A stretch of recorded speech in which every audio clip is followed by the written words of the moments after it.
Hello, I'm Janet Morana, Executive Director of Priest for Life. Welcome to Just Ask Janet. Well, very often when moms are expecting a baby and the couple is so excited, but during the course of the pregnancy, there's a lot of tests these doctors like to perform, as you know, blood work and ultrasounds and all kinds of tests. And sometimes, very often, it's around the second trimester, they might get a diagnosis that there's something wrong with your baby. In today's program, we're going to talk about one of those cases. It's called Trisomy 18. And unfortunately, many medical doctors out there, when they get this diagnosis, they counsel the mom to terminate, which means have an abortion. And we know by experience, both with the women we've spoken to who have not taken the doctor's advice and have given birth to these children, and also I know from the Silent No More Awareness campaign, women who did get such pressure from the medical community, they agreed to the termination, aka abortion, and they said that the trauma they went through from that abortion and the guilt that somehow now they felt part of the destruction of that baby's life was unbearable. And of course, they eventually sought healing from that and now speak publicly. Don't do this. It's not the answer. Well, joining me on today's program is a wonderful woman. Her name is Elizabeth Leon, and I'm going to read a little bit of her bio. She's a Catholic wife, mother, author, and speaker from Ashburn, Virginia. She's been a leader in ministry and faith formation for more than 25 years and inspires others to find freedom and healing in Christ through her speaking and writing. Her gift is her willingness to be vulnerable and love with a heart wide open, despite the brokenness of divorce, adultery, death, and sexual abuse. She and her husband, Ralph, are the parents of 10 children. 5 are hers, 4 are his. And of course, their son that we're going to talk about today, John Paul Raphael, who died in 2018 from Trisomy 18. So, Elizabeth, welcome to the program. Hi, Janet. Thank you so much for having me. Oh, it's my pleasure. And I'm going to tell our viewers that partway through the program, we're going to show a little clip of the birth and the short life of your son, John Paul Raphael, so they can see how wonderful and nurturing that special time was. But let's go back for a moment to the pregnancy and tell us when in the course of the pregnancy did you find out about John Paul's diagnosis? Sure. Well, my husband and I are both a second marriage, and I was of advanced maternal age already when I got pregnant. So at the age of 45, we knew we wanted to have genetic testing done for the sake of information. My husband's a family physician, and we're both of the mindset that the more information you can have, the more prepared you can be to advocate and make good medical and spiritual decisions.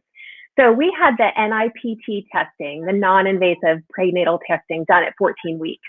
And those results came back pretty quickly with an 87.7% chance that our son had trisomy 18. And explain to our people here, trisomy 18, exactly what does this mean? Sure. So trisomy 18 is one of a spectrum of genetic conditions where every cell in the child's body, just through a fluke mutation, ends up having 3 copies, hence the trisomy of the 18th chromosome. There are 3 more common trisomies. Trisomy 21 is known as Down syndrome. Trisomy 13 is also one that we hear about somewhat. And then trisomy 18 is sometimes called Edwards syndrome. And trisomy 18 and trisomy 13 are called by the medical community incompatible with life because these babies almost universally either die in the womb or die shortly after birth. You know, we as a pro-life community, I take issue with the term incompatible with life because at the time that we were given the diagnosis, our son, John Paul Raphael, was already alive in my womb. So we've called it a life-limiting diagnosis. That's right. And of course, you know, when you said they lived just a few days, there's also a little bit of broad or spectrum as to how long these babies can live. I don't know if you're familiar with Senator Rick Santorum and his wife, Karen, and their daughter who has Bella, who was born with trisomy 18. I mean, I believe she just celebrated her, I lose track now, I think it's 11th or 12th birthday in May. Yes. And so Bella is like, I think almost like a record breaker with trisomy 18. I don't think I've heard of a baby with trisomy 18 living quite that long. Yes. And when you listen to the Centurions talk about Bella, it's nothing but it's not a burden to the family. I know she requires a lot of extra care, obviously. But I mean, you could just Google her, Bella Centurion, and you'll see pictures of her. She looks cute as a button. And she's an integral part of her family. So I always say, like, I hate that phrase too, incompatible with life. That's like, ugh. But, when you listen to even the Centurions, this child has brought nothing but joy to their family. But let's go back, to your experience now. So now you get the diagnosis. So like you said, 87% chance that this is a correct diagnosis. So how did you deal with it from that point forward in the rest of the pregnancy? Sure. Well, there was a huge amount of grief, a large grieving process that my husband and I went through. And our doctor, well, the specialist where we had the testing done, they did immediately offer termination. I will say very gently. And we said, no, not only do we not want it, we want it never to be mentioned again. Please make a note on our file so that conversation is not one you need to return to.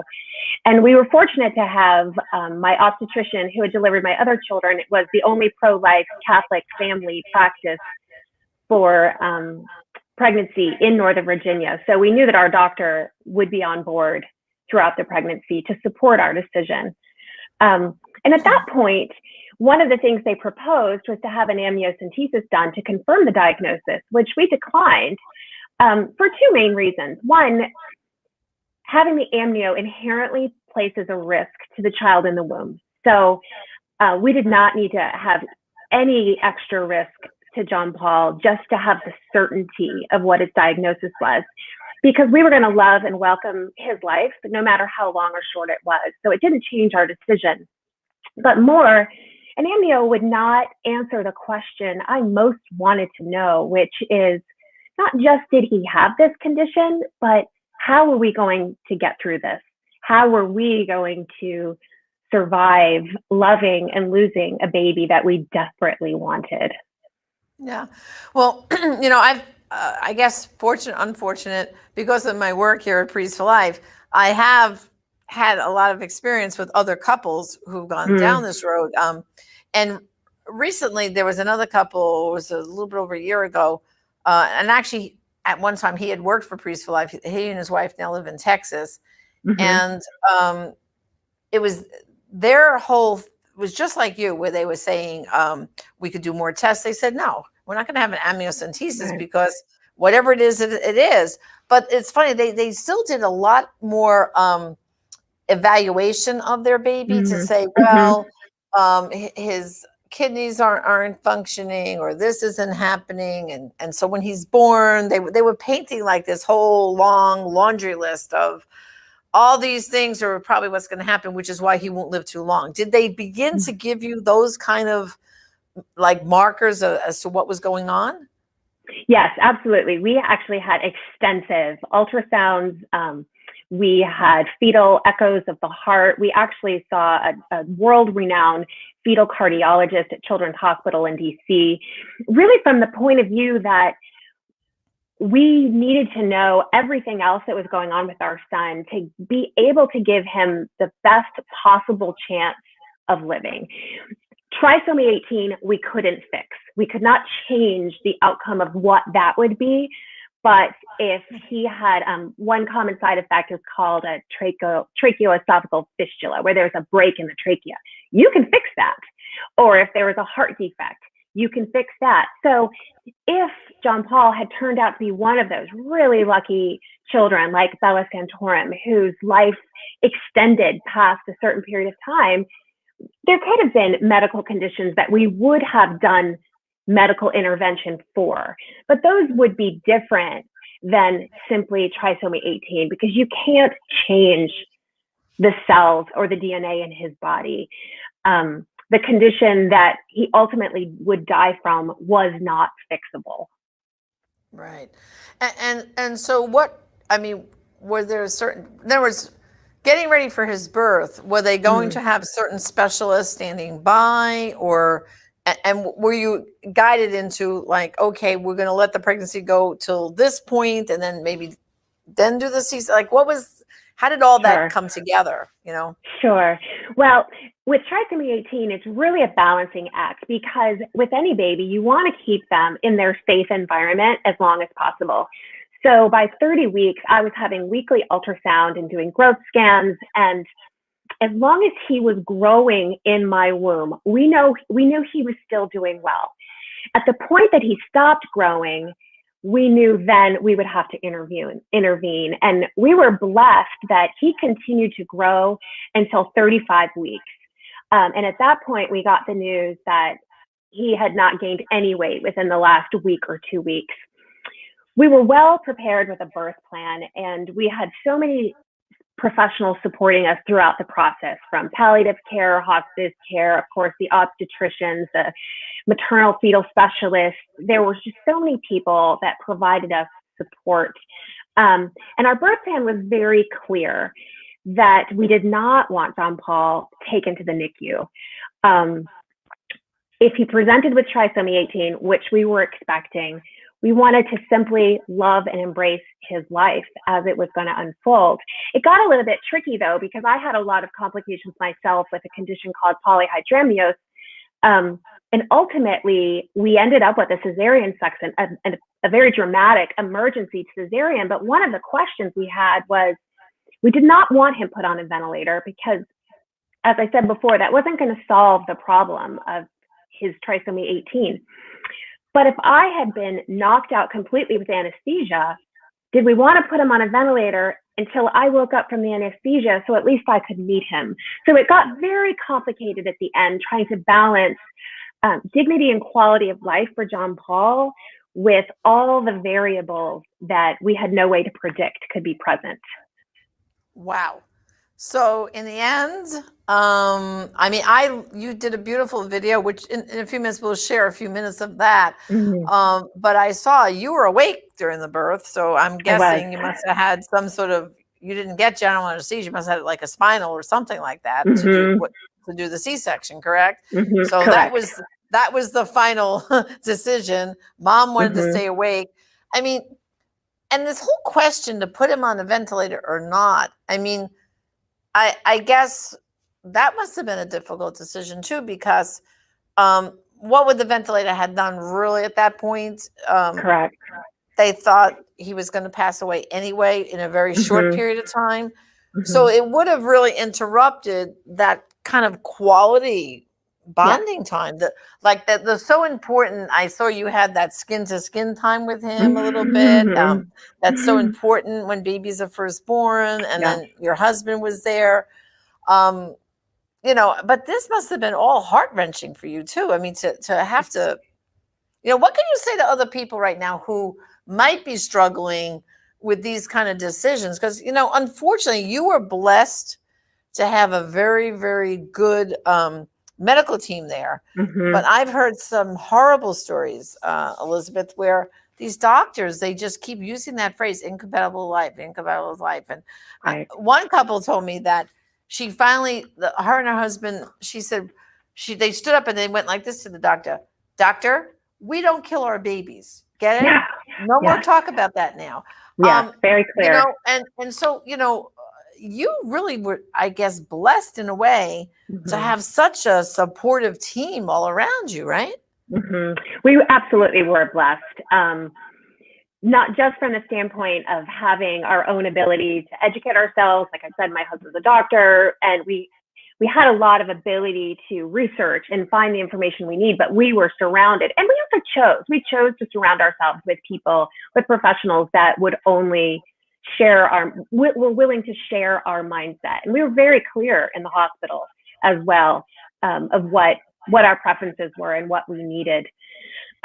There really is such a challenge because when you're living in the land of uncertainty, I mean, essentially, when you get an adverse prenatal diagnosis, you're choosing a path you know will end in suffering. And as Catholics, of course, we know this is a valley of tears. We are never promised a life without suffering. But to choose that path deliberately by not going down the easy route of abortion is very, very challenging, because your inclination when you live in uncertainty is to do something, to do anything. And I'm convinced with great compassion that that's how women end up making the painful and tragic decision to end their baby's life, because without support, sitting in that place of uncertainty and suffering is nearly unbearable. So they do the only thing they know how to do. And for us, with so much support, I really was still desperate at times to do something. I mean, I went through a period of grief after John Paul had died where I was very angry at my husband for somehow convincing me that it was reasonable not to put him on a ventilator, which was, of course, the right decision. But when you play it through in your head, you love your baby so much and you just miss them. And you think, why didn't we do more? And the reality is we did everything we could to provide him with a beautiful, love-filled life for as many minutes as we were given. And I can't answer the question for why God didn't give us more. But all I can say is that in that struggle of uncertainty, when we invited the Lord into that and agreed to do it his way, to submit and surrender to his plan for our son, he flooded in. He filled us with grace. He filled us with hope. He filled us with the people we needed around us to hold us up when we couldn't hold ourselves up anymore. Right. Well, now you mentioned that whole ventilator thing. This other family I was referring to, what ended up happening with them is their little one took a turn for the worse very quickly, but all the other children weren't there. Yeah. Just the mom and dad were. So the doctors quickly said, "I'll tell you, what we'll do? We'll put him on, we'll bag him to keep him alive for a little while longer, because he's going quick." So while the grandmas quick ran and got all the kids and brought them all to the hospital, and then as soon as they got there, everyone assembled and the priest came, like you said, they got the sacraments, everything. Yeah. Then they took him off the vent, and everyone had that last few minutes to hold that baby. Yeah. And that makes so much sense, because then the intervention is to improve the whole family's quality of life and the family's experience of loving and losing this beautiful child.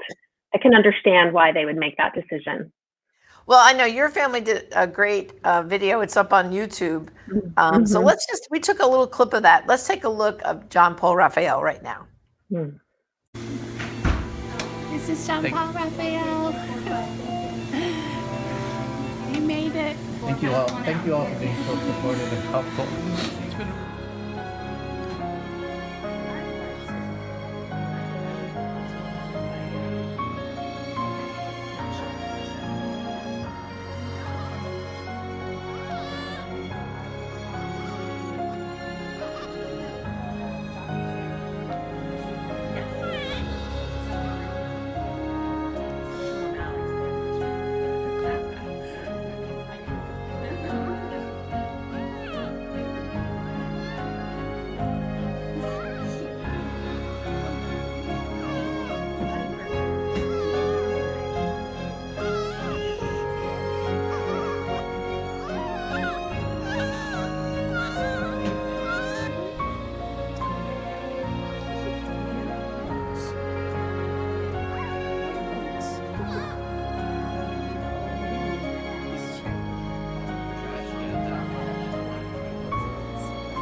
Were in any of those drawers?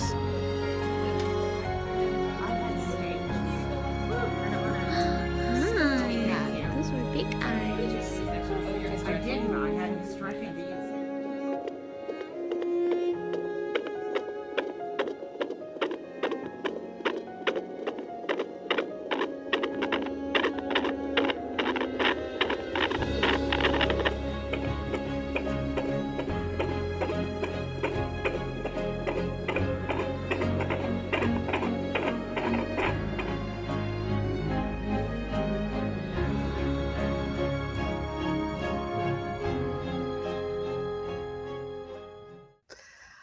Wow. I mean, I get all teary-eyed, Elizabeth. Just I've seen the whole video. For the brothers and sisters, if you want, it is on YouTube. I think if you Google John Paul Raphael, it'll come up. Mhm. I found very interesting, Elizabeth, that you calculated exactly how many minutes your son lived. Tell us about Mhm. that. 1,690 minutes. Yes, Um, yes. tell, He tell lived us 28. how you came about that and the significance of counting those every precious moment, so to speak. So tell us about Every that. precious moment. You are absolutely right. Every precious moment. Um, he died after 28 hours and 10 minutes. And I can remember there was this point in the hospital after he had died. I think he was still with us. He stayed with us for another 22 hours in the hospital room after he had passed. And it was my first grappling with God of what meaning or purpose could this possibly be. And I remember looking up, like, is there a special meaningful Bible verse that's 28:10? Or I thought maybe there'll be a special number. So we did all the math and we added up the minutes to 1,690.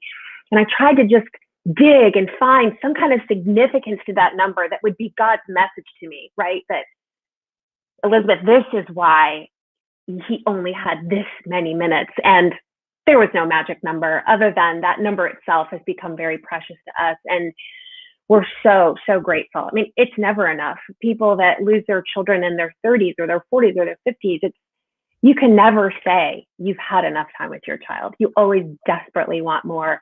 And we cling to that number. 1,690 minutes of total joy was such a gift and a blessing. And I did see that your other children were there. Tell us about Mhm. their whole reaction. Did they all get to hold John Paul? And just give us the little family dynamic there. Sure, absolutely. Well, we laughed and laughed before we got pregnant because for years, our kids lived in fear that we would have another baby. And so when I actually was pregnant, they really had a very mixed reaction. We had one child say, I hate this baby already. We had a couple that would have nothing to do with it. We had 2 or 3 that were just shared all of our joy and excitement. But what we found was such a miracle. When John Paul was here, all 8 of the 9 of them were able to be present and hold and love him. Our one daughter was snowed in Virginia Beach, of all places, and could not get up 95. John Paul was born in the middle of a deep freeze and a blizzard on the eastern seaboard. But they were transformed. I mean, there's this moment in the video where Ralph unwraps John Paul's blankets, and you just hear this chorus of little voices go, oh, and you just hear them falling in love with him. One daughter in particular, she was going through a very challenging season with her own mental health at the time. And one of the biggest challenges of our pregnancy was the fear of losing John Paul at any moment. He could have died in my womb. We were also really struggling to keep that daughter alive. So we had this deep fear that we had 2 children that were very much at risk during that season.